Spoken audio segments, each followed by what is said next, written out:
Hey guys, so today we have a Tana Mongeau video. I haven't talked about Tana Mongeau since she decided to like befriend James Charles again, which was such an odd take. I feel like she was on such a good like trajectory to become a better person, better content creator, better, you know, role model, if you will, better influence, and she just kind of decided to then befriend James Charles. And with his obviously painted line, you can see more cameos of Tana Mongeau with James on his social media and on her social media, so just a little bit, you know. But she's done more recently. She has lost one of her main sponsors for her podcast that she does with Brooke, which is called Cancelled, and a lot of the stuff, like for example the James Charles stuff, came from that podcast because I feel like they feel like they can say more on there than they can everywhere else. And yeah, so I'll be talking about that. Subscribe to the bell icon for engagement, and let's just get into it. So, NBC News did an article about it saying sponsor cuts ties with YouTube star who said she wanted international wine expert dead. I actually watched this episode and then all of this came out, so it's pretty interesting that was there like before it happened. So, a famous YouTuber is under fire for sharing her negative experience at a wine tour, but the tour guide says she wasn't telling the full truth. So I'll just put in the clip of just like her kind of discuss. I can't really put in the whole thing because it's just like a hour-long story time, but I'll just put in like, I guess, the worst bit so that you guys can get a vibe of what she was saying about this tour guide. She lets us know that we will be spending the day walking approximately 6 or 7 miles. Rob is asking her, like, what do you mean the tour I took last time is like was on a golf cart on whatever? And she's like, yeah, no, that's not this one. Like, I booked you on a different one. I thought you'd like it more. Oh, I thought you would like it more, Cynthia. That is not your job. Paige was wearing heels. She lets us know, first of all, the history of one of these sellers for another 20. This woman, I have never met someone who flaps their gums like this. And I will get into why I think she's a little bit, okay? But she happens to just drop a fact that one of the sellers that we'll be hiking to has like 550 stairs. She keeps turning around to me and being like, are you okay? Are you okay? Eyes on the road, Cynthia. Are you okay? Yeah, and like laughing to like, are you okay? Like, so eventually I put in my headphones and I'm listening to Elevated Heartbreak by Jaden Nosser. Like, I'm just picking music I want to hear and just trying to enjoy myself. And it's like, everyone's also talking to me, like, being like, do you want me to carry you? Do you want me to help you? And it's like, oh my God, everyone just shut up. Like, I just need to like deep breathe. And I'm just having a panic attack. And she turns around and she taps me. I take my headphone out. And she says, can you please take your headphones out? Nope. You are being extremely disrespectful. We paid you! Literally. We paid you! I dropped out of school because of like you. I don't want to learn about fertilization of grass in the middle of France in a town of a population of 300 at 8:34 a.m. after I've just walked a mile and a half and there's yet to be a glass of wine in my hand. And I don't want to do this, but if everyone there wants to do it, I'm like, yeah, okay, fine. You can have a lunch. And so I turn to everyone as a courtesy and I say, would you guys want to do that? Like, what, you know what I mean? What do you guys want to do? And she starts screaming at me. You said you wanted to cancel. You said you wanted to cancel. You said you wanted to cancel. And I'm looking at this. I did. I do. Like, and it gets like that. Like, it starts getting like very much choppy. We're escalating. I'm using my hands. We're going back and forth and we're like yelling. I grab the bottle of wine. I pour it up as fat as I possibly can. I chug it down boots and I just walk away and walk it off. 4 days later now. And she says, they may love her in America, but girls like her are nothing to us here. More things I want to say, but I've been talking for 40 minutes. Honestly, I loved it.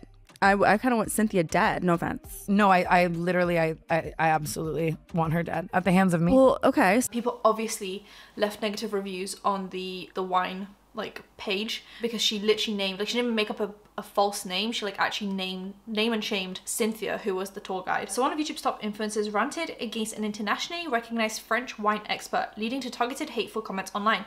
But the expert and tour guide says she was simply doing her job. Now one of the influencer's sponsors is going ties with the online star. So Tana Mongeau is known for sharing, you know, dramatic story time. She's been called out for making up story times in the past or even exaggerating things. So this isn't really like a new thing for her. So Mongeau's latest controversy controversy raises questions around the larger consequences of influencers wielding the power of their platform against small businesses. The targets of these attacks often find few means of recourse besides turning back to the internet for help. So in a podcast episode released on August 6th, Mojo spent about 30 minutes explaining what happened during a wine tour she took on a recent trip to France. So what happened was Tana Mongeau stayed out drinking for ages. Someone she was there with said, I'm gonna book us this tour, this wine tour. It was amazing. I did it before. Let's do it again. So Tana Mongeau stayed out drinking until like 6 a.m. The tour was like at 8 or 9 a.m. She was exhausted. They took this train journey there. Cynthia picked them up at the station and was telling them all about this wine. Tana Mongeau tries to put in headphones to like ignore Cynthia. Cynthia gets angry. They get to the tour. They're doing like miles of walking. None of them wore trainers. Like they're wearing like high heels and the whole lot. They're complaining. They cut the thing short. They want to go home and Cynthia gets on the van back with them and then tells Tana Mongeau that this is why people from France like hate Americans and hate people like her, and that Tana Mongeau shouldn't be acting like she's all that because what she is means nothing to French people. Which is kind of rude, but you know. And on the website apparently it does say wear comfortable shoes and clothes. We'll be doing a lot of walking. And Tana Mongeau is also very angry because Cynthia had no social cues and kept on like dumping wine information on them, which is literally her job. Her job as a wine tour guide is to tell you random fun facts about this small town and wine. So it's not about like getting wasted on wine. It's about like finding out about wine. She revealed the first name of her tour guide, Cynthia, as well as the name of the champagne house in French town with a population of under 3,000. Mojo didn't reveal the guide's last name, but a Google search for Cynthia and French wine tour displays the guide's personal website. So Cynthia Coutu runs her own business called Delectables. She is a certified wine and spirits educator who has been voted best wine experience in Paris. So clearly this is a one-off thing, like to complain. I guess maybe not one-off, but definitely not something super common. Like people are not complaining about this tour guide. By Travel and Hospitality Awards, Wine Expert of the Year by Luxury Travel Guide Global Awards, and Top 50 Wine Experiences in the World by the Wine Magazine, which is also really amazing that she's a woman and she's in these like, she's like considered top 50 Wine Expert of the Year. Like it's amazing that she's like a female wine tour guide. I don't know, everything is through the lens of like men and women, but I think it's just lovely that she's just this like woman really dominating the wine tour sphere. And then Tana Mongeau comes along and is like, I stayed out drinking until 6 a.m. and now you will pay the price for it. So it's just a little bit, you know. During the episode, Mongeau says that she was already upset before the tour began because she had stayed up drinking until 6 a.m. She said she had expected the tour to involve vehicles, but it turns out it would be a lengthy walking tour. Don't you think you should say, bring your Air Maxes? Mongeau said during the podcast, referencing a popular sneaker and complaining that she was unaware of what the tour would entail. So she blamed Cynthia for not informing their group, but Cynthia shares screenshots with NBC News that appear to show she sent a detailed itinerary ahead of time to Mojo's friend who paid for the tour. So she says that Mojo's friend signed off on the itinerary, which stated you should bring a bottle of water and wear comfortable walking shoes, casual clothes, layers, it will be chilly in the cellars. So Mojo said that she was angry because Cynthia wouldn't leave her alone during the 12-hour tour, which Mojo left after about 5 hours, and that Cynthia explained things like the history of the Veuve Clicquot on the train to Dormans in the Champagne region of France. Dormans. I'm trying to learn French on Duolingo, which is actually the opposite of Babbel, which was the sponsor that dropped Tana Mongeau. Maybe I should try Babbel instead. Eventually, Mojo said on the podcast that she put her headphones in to listen to music during the tour, and that Cynthia said she was being extremely disrespectful, and at one point asked her to call a car to take her back to Paris. Mojo then started yelling on the podcast, "We paid you, and I don't want to learn about fertilization of grass in the middle of France in a town with a population of 300 at 8:40 a.m. after I've just walked a mile and a half and there's yet to be a glass of wine in my hand." Mojo also reportedly expressed wanting to physically fight, curb stomp, and even kill the tour guide. I absolutely want her dead at the hands of me, Mojo said during the episode. When Mojo read an advertisement for one of the podcast sponsors, the language learning platform Babbel, she included the line, "And with Babbel, I could have told Cynthia, the wine tour lady, to shut the F up in her native language," which is I guess where Babbel comes in, because I think if she had just done the story time and then done Babbel and then the rest of the story time, maybe it still would have been bad, but it would have been less bad. The fact that she made Babbel almost say that to Cynthia, like she pulled Babbel into the drama, the deal, is probably the reason why it was kind of why they dropped her.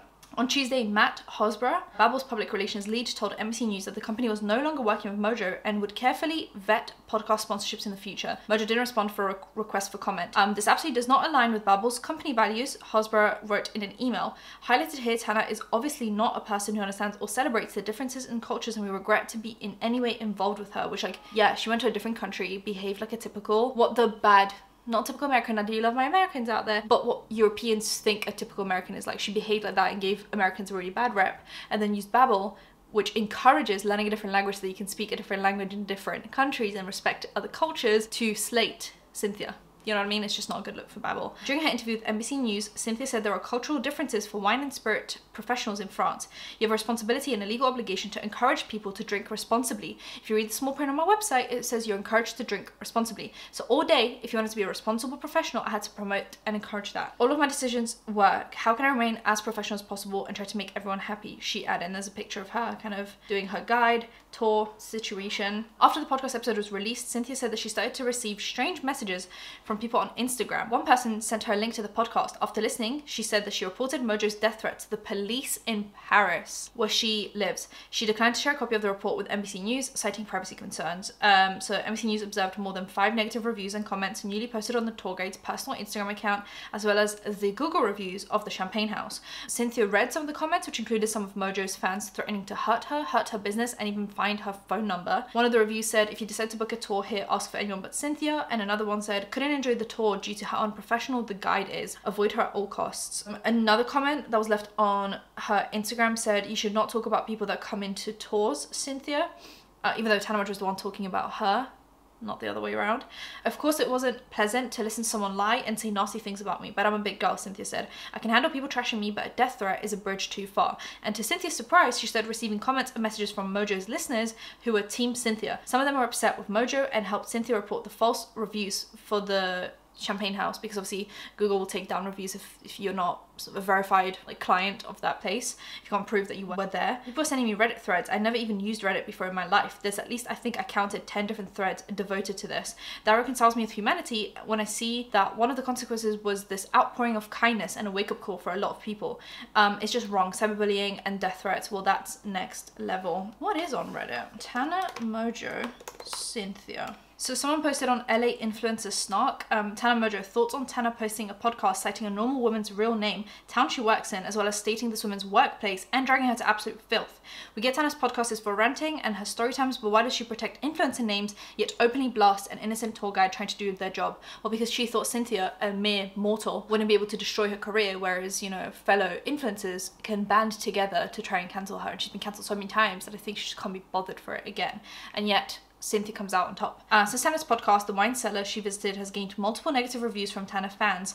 Fans have attacked this woman on her personal page, and Tana and Brooke said on the podcast that this woman should die and might be autistic. That was another thing. They kept on insinuating and outright saying the reason why she was being so annoying lacked social cues and was info dumping on them. It was so like obsessed with wine is because she's autistic. And I was like, even if she is, besides the point, like that's literally her job. Her job is to info dump on you. And if you don't want that, go to some shit club, like go clubbing, go drinking, go to a strip club, go do something else where someone won't talk to you and you get to just like enjoy yourself, have some drinks, have something. And if you don't want to have info dumps dumped on you, then don't go to that. Like, I just don't. Curious on everybody's thoughts on this. I personally think it's immature, shameful and disgusting, but interested in other perspectives. And Edit forgot to mention how Brooke was supposed to address her racist tweets on this podcast, but instead we listened to Tana being a brat in France on a wine tour when she's supposedly the CEO of a wine company, so you think she would find it interesting. That's another thing. Tana Mongeau has Dizzy, which is a canned wine thing, which obviously is a little bit more lowbrow than a wine tour in France. So you'd think she'd find this interesting if she really takes her businesses so seriously, but she clearly doesn't. And I haven't heard about this Brooke like racist tweets thing, so this is news to me. And someone said even her own subreddits are tearing her ass up. Tana's such a loser, lol. She gives me pathetic energy 24/7. Like, she's so lucky she got famous because she would probably be so scummy / white trash if she didn't.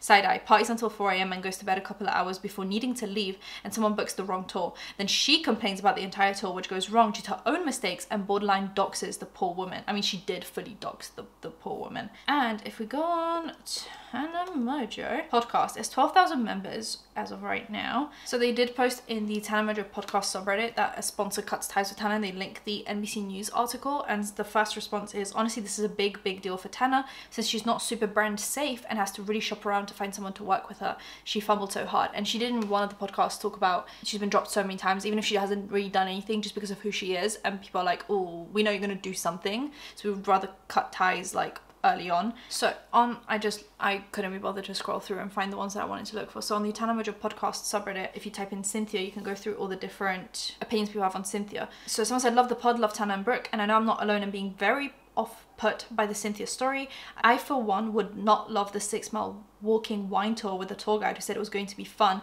when indeed it ended up being educational. And for her to talk shit about Tana to her friends and be rude to her face, obviously yes, talk about it on your podcast, please pop off sis. But it seemed like at the end of the day, it was two women from very different backgrounds with very different passions who simply didn't get along because of those factors.